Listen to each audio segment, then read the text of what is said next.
सरकारी मदरसे होंगे बंद, कोर्ट ने कहा मदरसा एजुकेशन एक्ट असंवैधानिक, छात्रों का हो समायोजन। इलाहाबाद हाईकोर्ट की लखनऊ पीठ ने शुक्रवार को UP board of Madrasa education act 2004 को असंवैधानिक करार दिया और कहा कि ये एक्ट धर्मनिरपेक्षता के सिद्धांत का उल्लंघन करने वाला यानी कि इसके खिलाफ है, जबकि धर्मनिरपेक्षता संविधान के मूल ढांचे का अंग है। कोर्ट ने राज्य सरकार से मदरसे में पढ़ने वाले विद्यार्थियों को बुनियादी शिक्षा व्यवस्था में तत्काल समायोजित करने का निर्देश दिया है। साथ ही सरकार को यह भी सुनिश्चित करने का आदेश दिया कि 6 से 14 साल तक के बच्चे मान्यता प्राप्त संस्थानों में दाखिले से न छूटें। जस्टिस विवेक चौधरी और जस्टिस सुभाष विद्यार्थी की खंडपीठ ने याची अंशुमान सिंह राठौर व 5 अन्य की याचिकाओं ने ये अहम फैसला दिया है। याचिकाओं में उत्तर प्रदेश मदरसा बोर्ड शिक्षा कानून की असंवैधानिकता को चुनौती देते हुए मदरसों का प्रबंधन केंद्र और राज्य सरकार के स्तर पर अल्पसंख्यक कल्याण विभाग द्वारा किए जाने का औचित्य आदि पर सवाल उठाए गए थे।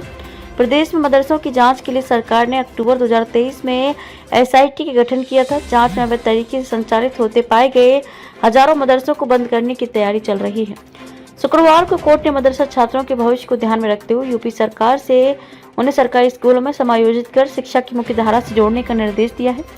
उत्तर प्रदेश मदरसा बोर्ड कानून 2004 के अंतर्गत प्रदेश में अभी तक मदरसों का संचालन किया जा रहा है। कानून के असंवैधानिक घोषित होने के बाद मदरसों में पढ़ने वाले छात्रों को दूसरे विषयों की शिक्षा देना और उनका भविष्य खराब ना हो, इसके लिए कोर्ट ने सरकार से कहा कि बुनियादी शिक्षा व्यवस्था में उनको समायोजित किया जाए। शिक्षा के अधिकार का उल्लंघन याची की ओर से कहा गया है कि इस कानून को बेहद गलत तरीके से बनाया गया। इसमें धर्मनिरपेक्षता और शिक्षा के अधिकार का उल्लंघन किया गया और कहा कि इस देश में सभी बच्चों को बुनियादी शिक्षा देने का कानून है, जबकि मदरसों में इसे दीनी तालीम तक सीमित कर दिया गया है। और कहा कि सरकार अगर किसी शैक्षिक संस्था को अनुदान दे रही है तो उसे बच्चों से फीस नहीं लेनी चाहिए, लेकिन मदरसों ने इसका भी उल्लंघन किया और कहा कि इस कानून को इतना ताकतवर बनाया गया केवल स्कूली शिक्षा ही नहीं बल्कि कॉलेज तक को नियंत्रित करने की शक्तियाँ इसमें निहित कर दी गई। मदरसा बोर्ड की ओर से याचिका का विरोध किया गया। राज्य सरकार की ओर से मुख्य स्थायी अधिवक्ता शैलेंद्र कुमार सिंह ने पक्ष पेश किया। मामले में नियुक्त न्यायमित्र अधिवक्ता ने भी दलीलें दी। कोर्ट ने फैसले के साथ अंशुमान सिंह राठौर की याचिका मंजूर कर ली। बाकी 5 अन्य सवाल उठाने वाली संदर्भित याचिकाओं को संबंधित कोर्ट में वापस भेजने का आदेश दिया। 16,512 प्रदेश में मान्यता प्राप्त कुल मदरसे, इनमें से 560 सरकार से अनुदानित, 8,500 के करीब गैर मान्यता प्राप्त। हाईकोर्ट के फैसले का भाजपा अल्पसंख्यक मोर्चा के अध्यक्ष बाशित अली ने स्वागत किया है। उन्होंने कहा कि कोर्ट के फैसले से बच्चों को आगे बढ़ने में मदद मिलेगी। उन्होंने कहा कि मदरसों के हालात में बदलाव होना चाहिए। मदरसों में आज भी बच्चे जमीन पर बैठकर पढ़ते हैं। निर्णय पढ़ने के बाद बोर्ड उठाएगा कदम।